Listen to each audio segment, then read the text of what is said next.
Good morning. Here we are, day number 2 of our series, Four Lies That Keep Us from Asking. This is day number 2. Welcome to day number 2. And what we're talking about today is what if they say no? What if they say no? Let me get myself good in this picture right here. Good morning. Good morning. Welcome to our live this morning. All right, welcome to our live this morning. What if they say no? If you are on with me live, just go ahead and drop the number 1 in the chat. Drop the number 1 in the chat to let me know that you are catching this on the live.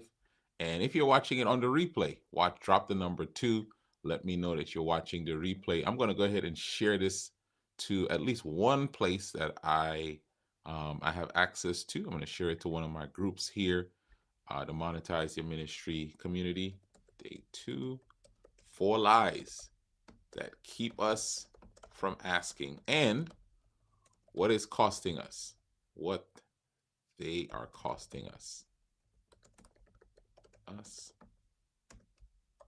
What if they say no? All right, listen, this topic today is really important. It's one that I believe many of us, it's been holding us back. It's been the thing that has been blocking our business. What's up, Cheryl? It's the thing that's been stopping us in an area of growth in our life. It's the thing that we are most afraid of when we talk about putting ourselves out there. What if they say no? Listen, that word no can mean so many things. It can evoke so many emotions for us. We're going to talk about that today. So let me go ahead and get a few things up here. This is our series we're doing, 4 lies that keep us from asking and what that is costing us. Because the truth is, it is costing you something.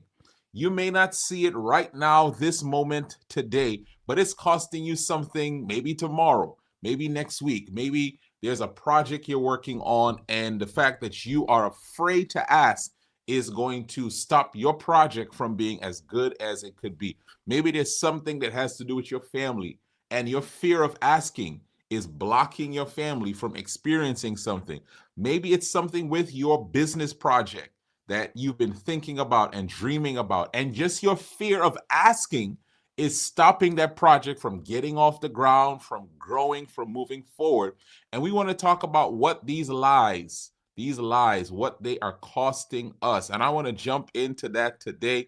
My folks over on Instagram, what's up, Pastor Griff? You say it's 4 a.m. where you are. Let's talk about this. The lies that stop us from asking. So let me just give you a quick recap. Yesterday, we said lie number 1 was this: I should be able to do this myself. I did a survey. I put a post on Facebook. I asked people, what's your biggest challenge with asking others for help? And a lot of people said, listen, I don't want to ask because it's almost an admission that I don't have what it takes. I didn't do something I was supposed to do. I'm asking others because there's something I don't know that maybe I should have known this. I should have known this because I'm this age. I should have known this because I've been around this long. I've been in this job. I've been doing this business this long. People are depending on me. So I should know the answer. So me asking for help is an admission that I don't know it. I should be able to do this by myself. I should be able to figure this out. And one of the things that we discovered yesterday, the truth that we discovered is you are limited. You are limited not because you did anything wrong. By the way, we've been looking at this passage here from Luke chapter 11, verse 5 to verse 10. So that's the passage that's sort of giving us the backdrop for what we're talking about. These lies and how to discover the truth. And we said there's a man, the Bible says that a friend comes and knocks on his door at midnight and comes on a long journey, and he had nothing to set before him. And the truth that we said yesterday is life will have a knock on our door, Michelle, that will expose to us that we have nothing in this area. Think about the guy's story. It wasn't a matter of bad planning on his part. He was not just someone who didn't do what he was supposed to do. This was someone who he was in bed, a friend shows up, and maybe he had taken care of his family, but this friend brought a family, and now he needs something to provide for them. Stores are closed. So it wasn't a matter of him not having the resources. Those resources, that money could do nothing for him with this need that showed up at his door. And can I just say to someone, one of the reasons you will have to ask others for help, there'll be times that even your money cannot provide the solution for what you need. The answer isn't your money. The answer is someone else. The answer is to ask another person. And asking them does not mean, it's not an admission of guilt. It's not saying that you did something wrong. Notice the guy is not judged in the story. He's not chastised in the story. The Bible just says he got a knock at midnight and he had to deal with it.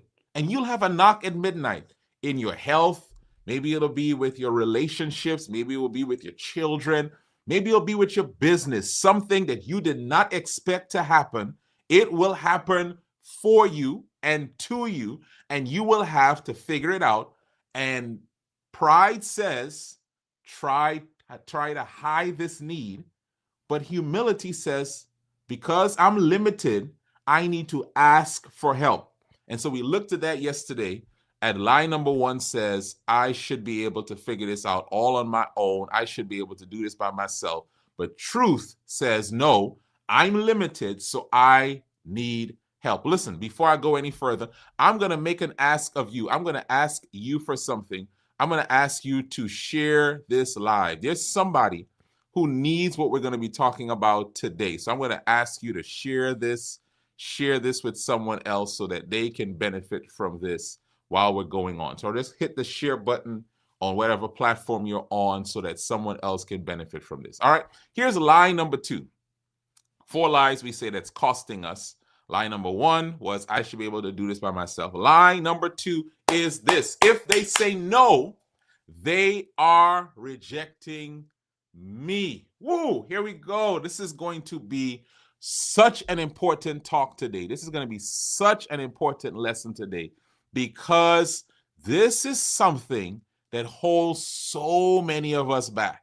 And this is deep-seated. As I was preparing this today, this one affected me. It brought back thoughts and emotions and experiences when I heard the word no and what that word no meant for me in my life, what that word no did for me in my life.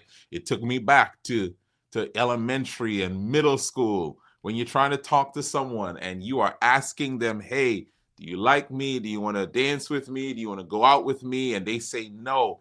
And all of the feelings that go along with hearing that word no from someone. And no, even though it's such a little word, it can hurt so much, because the truth is rejection hurts. So I just need an honest person this morning just to agree with me. If you have ever experienced a no in your life that has affected you, that has hurt you, that still stings, that you still remember the place, you still remember where you were standing, you still remember what you were wearing, you still remember how the other person said it, I just need somebody to jump in the comments and just say the word me, that you can relate, that hearing that word no has stung before in your life. Just jump in the comments and just let me know that you have heard that word no from someone and it has hurt you and it has stayed with you and it has affected you and you remember it and you never want to revisit that place and that no and that feeling anymore in your life. I see you, Claretta. Yes. So I wanted to tell you to put the word yes, but yes would not work. So yes, me works. So we want to know, some of us, rejection hurts so much that it hurts sometimes more than failure. I'd rather fail than never try because someone rejected me. So I want to talk about that today and what rejection does. And just really, let's talk about why rejection stings so much. Sometimes if you understand why something hurts so much, it begins to even take the sting out of it. It might be even take the pain out of it. When we understand why rejection is so hard for us and so difficult for us, maybe it can take away some of the power of that rejection that we feel. Michelle, you jumping ahead of the class. You said no equals next opportunity. Hang with us. All right, again, here's my ask for you. As you are watching this, hit the share button. Claretta, you tag someone else. What's up, Dr. Sydney? All right, good to have you on this morning. So let's talk about that. Now, as we talk about no, one of the things I want you to understand is if you don't ask, the answer is already no. I'm just going to say that slow. If you don't ask, the answer is already no. We're gonna talk about that. I know you've probably heard that before, but I want to just talk through what that means for us, right? So rejection stings. Hearing the word no stings. But let's be honest. Before I make the ask, before I make the request, before I put myself out there, before I pick up the phone and make that phone call, before I send that email, I'm already sitting on a no. The no is guaranteed if I do nothing. And so I want to just talk about that. If you don't ask, the answer is already no. So here's the first point I want to make here in this path, to make for all of us. And this applies for life, this applies for business, this applies for your spiritual life. So here's the first point that I want to make for you today. Number one is don't make it about you. In fact, I want someone to just put in the comments, it's not about me. Just type this, it's not about me. It's not about me. Rejection hurts. Hearing the word no hurts. Someone even ignoring your ask. So you are pitching yourself and your services and you don't get a response. You are applying for that job and they don't even call you back. You send in your resume and they send you back something nicely that says, don't call us, we'll call you. All of that stuff hurts. But I want to just tell you, yes, Claretta, it's not about me, right? So here's the first point I want to make today, Dr. Sydney. Don't make it about you. Michelle, Dr. Michelle, don't make it about you. It's not about you, right? Here's the first point I want to make today. This is the story. Jesus says, a man knocks on his friend's door. This man knocks on his friend's door, Cheryl. He knocks on the friend's door. And he is asking his friend to get some bread, right? Let me find the passage because I want to show this to you. He says, which of you has a friend will go to him at midnight and send, friend, lend me 3 loaves. So here we are. This man is asking his friend to lend him 3 loaves. Now, here is where this gets deeper, and here's how this applies to you. And I think this is going to bless you for your life and for your business and for what you're working on. He's not knocking on a stranger's door. This is his friend. But notice what he says. He's not saying, I just need some bread. He is saying, a friend of mine has arrived on a journey and I have nothing to set before him. I love this, right? This is the classic case. Some of you have heard this saying, I'm asking for a friend. This is where it came from. It is biblical. He is saying, I am asking you, friend, for a friend. I am not asking because of me just wanting to ask. I'm asking for a friend. Have you ever said that term before? I'm asking for a friend. Well, this guy is saying, here is why I am knocking on this door. I'm asking because someone has come to me, and if I don't ask you, they will be without. And I want that to stick with you because for you and for me, many times we make the request about us. We make the rejection about us.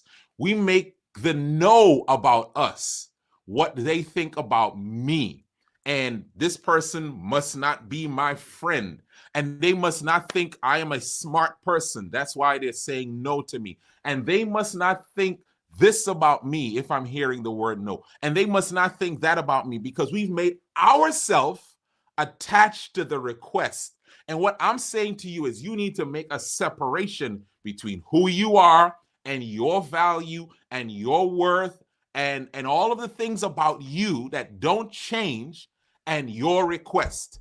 Your request is your request. A no to your request is not about you. It's about something bigger than your ego. It's about a mission that's bigger than your pride. This is a grown man going to a friend's house at a time that he knows he should not. And the reason he is doing all of this is because someone else has a need.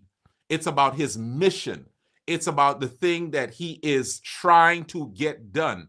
And he is making this not about him and what his friend thinks about him and what his friend values him to be. He is making this about, I got a friend in need. And so I want to just say to you, when someone doesn't respond to your requests, I don't want you to turn their response into a verdict about your worth.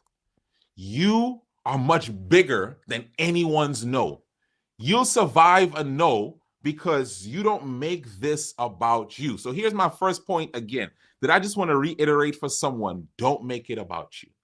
It's not about you. So here's what I want you to think about. If I'm making a request for someone to buy, this is not about me. This is about the mission of my business. This is about the work I'm trying to get done. This is about the students I need to reach. This is about the families that I'm trying to impact. This is about the message that needs to get to who it needs to get to.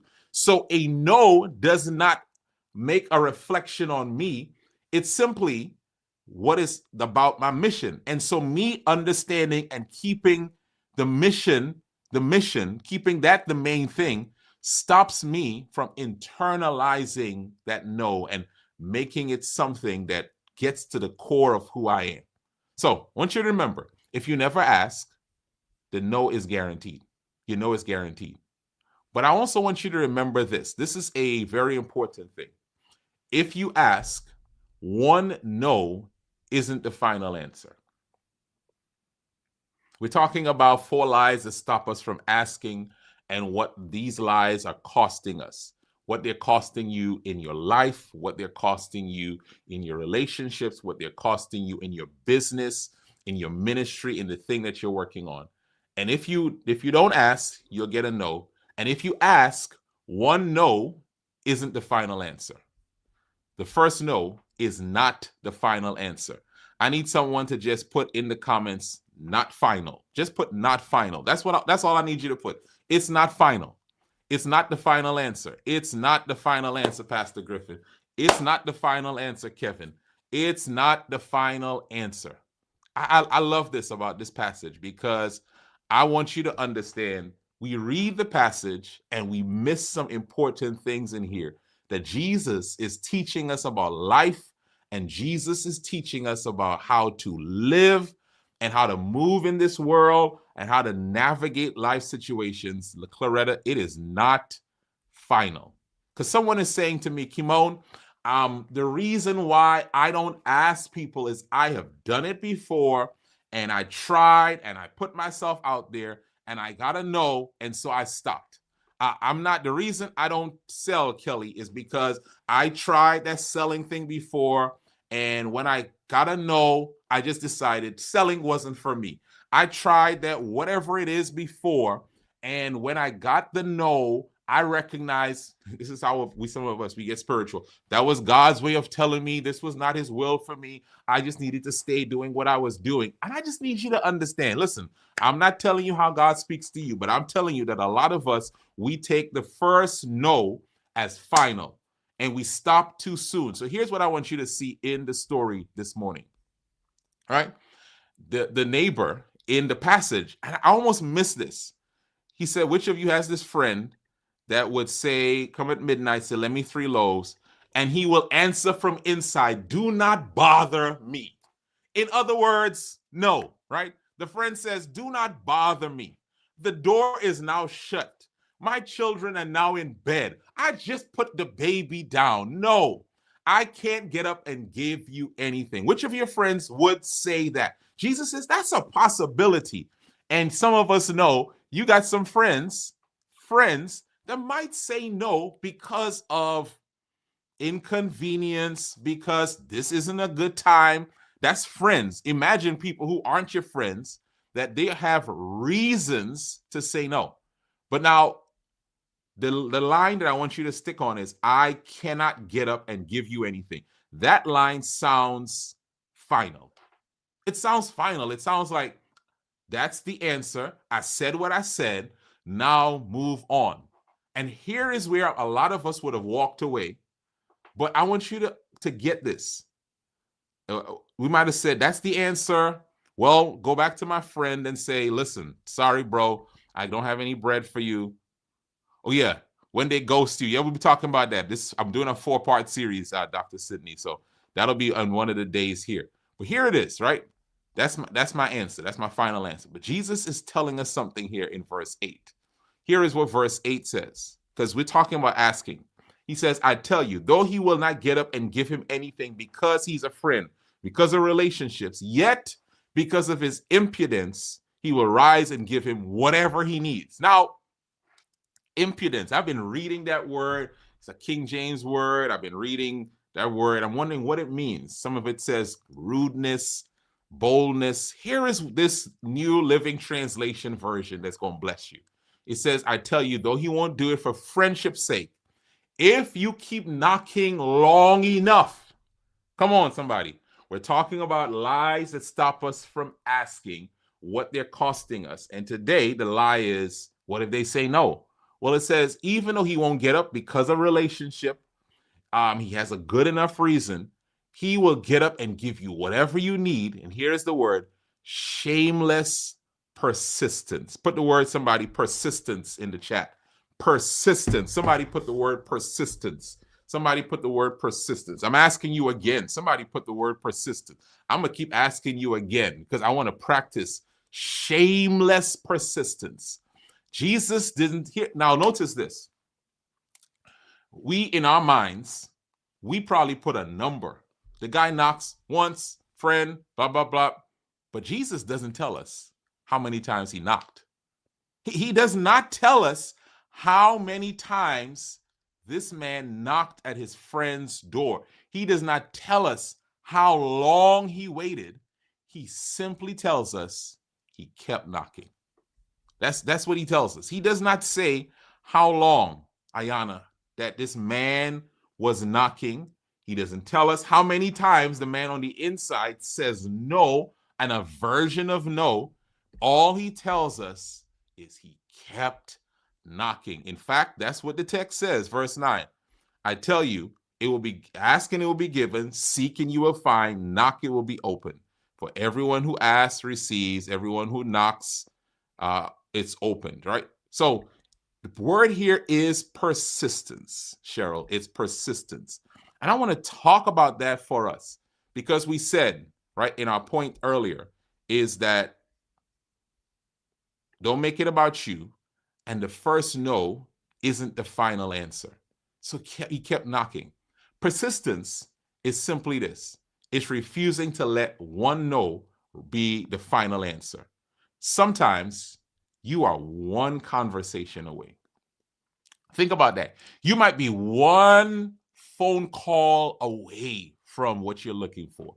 You may be one introduction away. You might just be one opportunity away. But what fear tells us is stop knocking because you got to know. And what I need you to remember is shameless persistence, because I can keep on asking. The first no from one person may not be their final answer, but the first no from one person does not mean I can't ask someone else. In this story, this man stays at that one door. But I want you to understand, for some of us, you can keep making that same ask to different people. Don't let one person's no be their final answer or the final answer. That's all I'm trying to say. Don't let one person's no be their final answer or even the final answer, because for everyone here, there are other doors to be knocked on. There are other people who can say yes. There are other stations. I'm going to tell you just a quick story. My daughter, my youngest, was trying to get on these television stations to share her product. Her sister, the door they came asking her, come share your t-shirt, share your business. But my daughter, Joelle, she was asking, and she was sending out these letters and sending out these emails to these television stations and sending it out to these media outlets. And most of them, Sydney, here's the word, they ghosted her. They didn't, well, ghosted means they would have responded first, but they didn't, they ignored her. They didn't say anything. In fact, one of them even said, we don't want to take your story at this time. So she got a no. And shameless persistence. One, she kept asking different media outlets, and then she would circle back around to the same one. And there came a moment that one of them had a segment that they needed to do. I don't know, it was the time of the year, maybe it was a slow time, maybe it was what they were focusing on.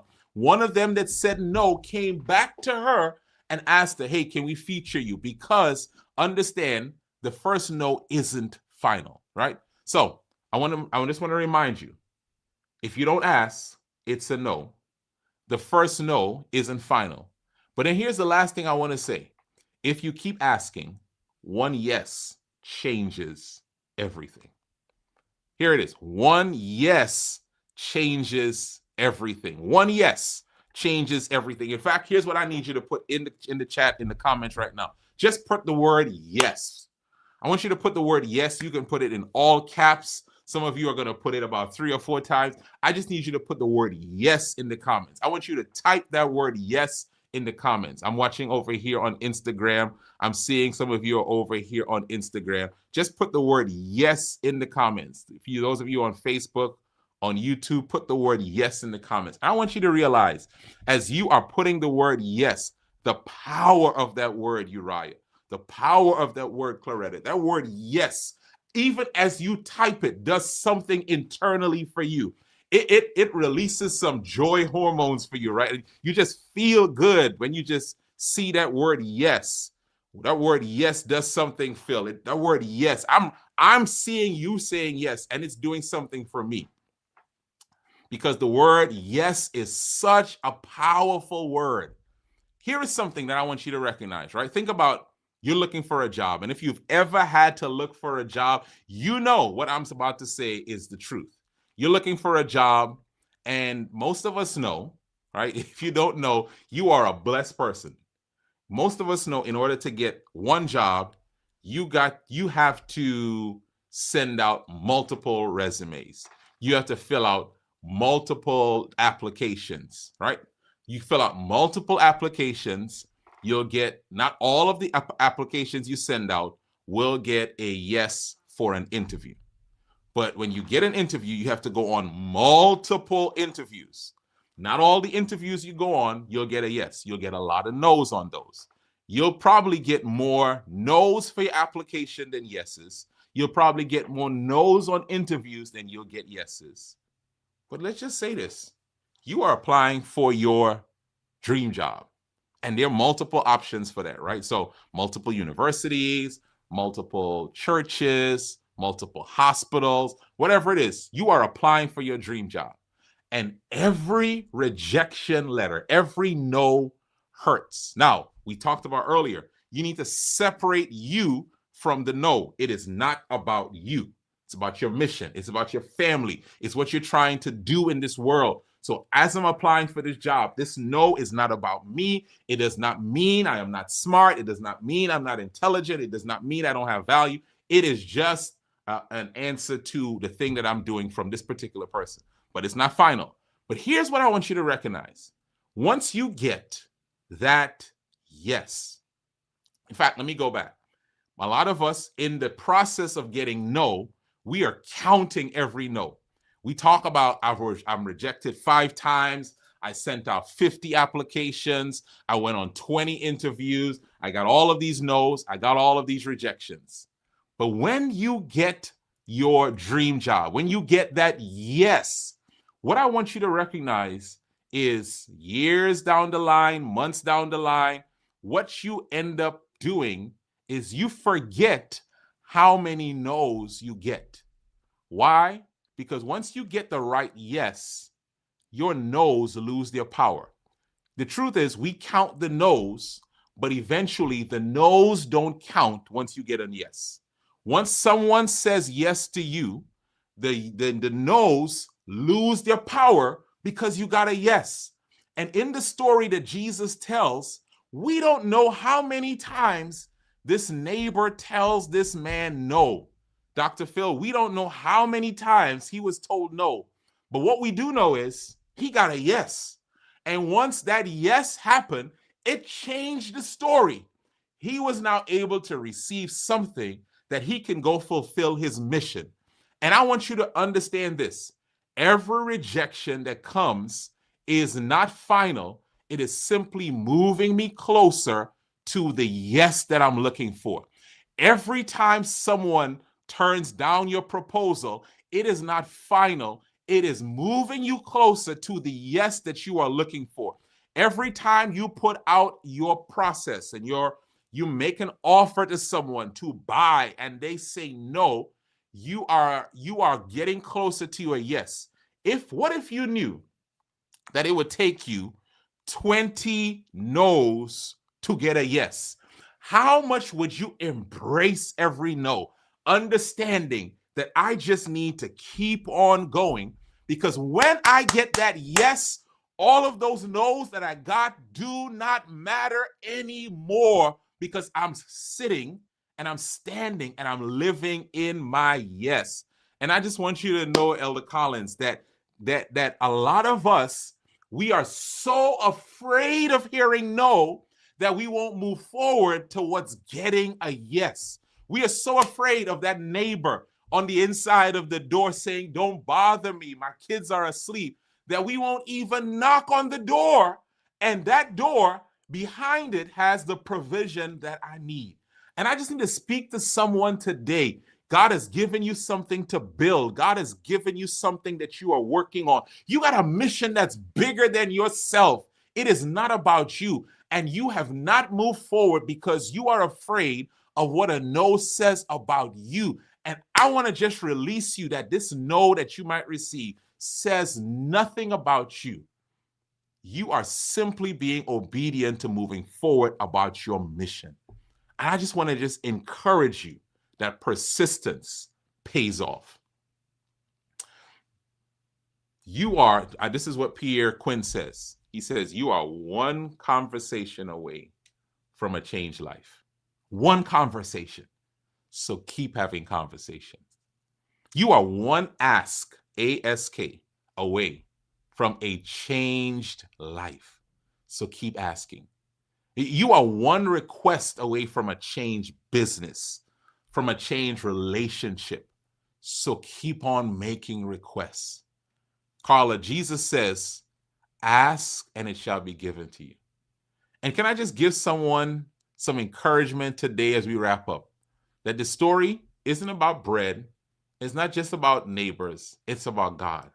Jesus is saying that if earthly people who are fallible, make mistakes, don't want to be bothered with you, will give you a yes just because you're persistent, what about God, who is never bothered by you, who never gets tired of hearing from you?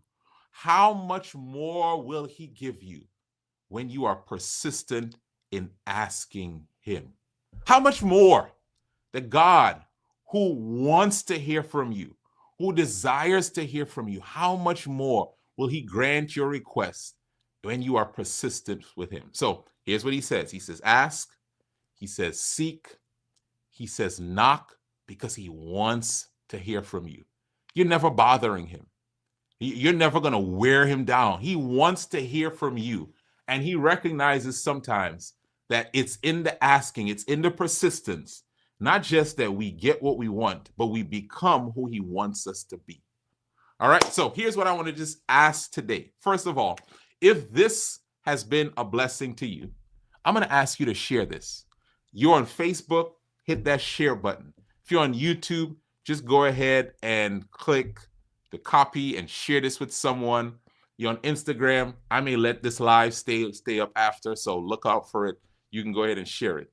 But today, what's the ask that you have been afraid of making in your life because you were afraid of hearing no? Maybe it was for a business. Maybe it's a phone call. I know there's some calls that I need to make to get some funding, and I'm afraid of the no. But I need to detach myself from that no. I need to understand that the first no isn't final. And I need to recognize that one yes changes everything. So what is the thing for you? Maybe you need to send an email to someone. Maybe you need to pitch your idea. Maybe you need to fill out that application. Maybe you need to make that request to someone, because if you don't ask, the answer's already no. If you ask, one no isn't final. And if you keep asking, one yes changes everything. One yes can change everything. Thank you, Phil. Thank you, Carla. One yes can change everything for you. One yes, just one yes. One yes can change. Think about this. If you got that one yes on that speaking contract, if you got that one yes on that job that you're applying for, if you got that one yes on the university you are trying to get into, if you got that one yes on the funding or whatever it is, imagine how life would be different with that one yes. All right, I'm going to wrap up. I'm going to make one more request of you, because I got to practice what I'm preaching. I got to practice what I'm asking. And I'm hosting a conference September 25 to 27. It's the Monetize Your Ministry Conference. The theme is You've Got Oil. I'm asking you to, first of all, check out the website. So somebody type the website in the chat, mymconference.com, mymconference.com. So first ask is just check it out. Maybe you came onto this live today. You've never heard about this conference. It's a faith-driven business conference. So go to the website, mymconference.com, and check it out. Thank you, Ayana, for sharing it. Thank you, Kelly. So check it out. Go to the website, mymconference.com. Check it out. Second, if you check it out and it is for you, sign up, right? Sign up for it. It's for people. God has given you a business idea, or you are working on a business and you recognize it needs to grow. And you need to be in a room with people who are about what you're about. You need to be in a room where you can be poured into, where we're talking about how to build a successful business using biblical principles, using godly principles. If you know you need that, we'll be talking about all the things you need, but from a biblical, faith-based background, and you need to be in that room. Sign up for it, show up for it. But here's number 3. If you sign up, or even if you can't sign up, share it. Because you recognize, hey, there's somebody I know, they've been talking about their business that they've started or they want to start, and they've just never got started. And I want to help them. And one of the ways you can help them is you can share the website, mymconference.com, with them. I want to show you a quick graphic. Some of the speakers, Mignon Francois, you got to hear her story of faith and persistence. Persistence we talked about today. You got to hear Athena Shack's story of resilience. Myron Edmonds' story of finding his calling from God in entrepreneurship. Marcus Rozier, Celeste Roberts, who's raised over $30 million for her mission. So these are the people on here. MYM Conference, Pierre Quinn. So I want you to share the link for it with someone today. That's my ask of you. Would you share this live? And would you share this link with someone? And would you check it out for yourself? Right? Because here's why I'm asking. I'm asking for a friend. Right? I'm asking for you. I'm asking for your friend who needs the thing that this conference will provide for them. So do that, share that, and we'll be back tomorrow. Day number 3, we'll be talking about the third lie that keeps us from asking. That lie number 1 was, I should be able to do this myself. Lie number 2 today is, if they say no, they're rejecting me. Tomorrow, we'll talk about lie number 3. What if they don't have it? What if they don't have it, right? So we'll talk about that lie that keeps us from asking. And trust me, this is one you don't want to miss. So I'll see you tomorrow, 7 a.m. Eastern. Thank you for being on today. Those of you who were on, I look forward to seeing you tomorrow for this. And those of you who did not check out the conference, go to mymconference.com. Check that out, and we will see you tomorrow. Y'all take care. If you've ever had a business idea that just won't leave you alone, maybe you started it, but now you feel stuck, or you've built that business and it's good, but now you feel it's time to take it to another level. I've got something we've been working on behind the scenes, a conference, and it's just for you. The Monetize Your Ministry Business Conference is happening September 25 to 27 in the Tampa Wesley Chapel area. Our theme this year is this: you You've got oil. Because I believe many of us keep asking God and we say, God, give me more. God is saying, use what I've already given you. We're going to spend 3 days helping you discover how to build that business that God has placed in your heart. We'll talk about things like marketing and sales and offers and funding and positioning, and we'll do it all from a faith-based biblical perspective. Registration for the conference is officially open. So go to mymconference.com. That's mymconference.com. Register, and I'll see you there.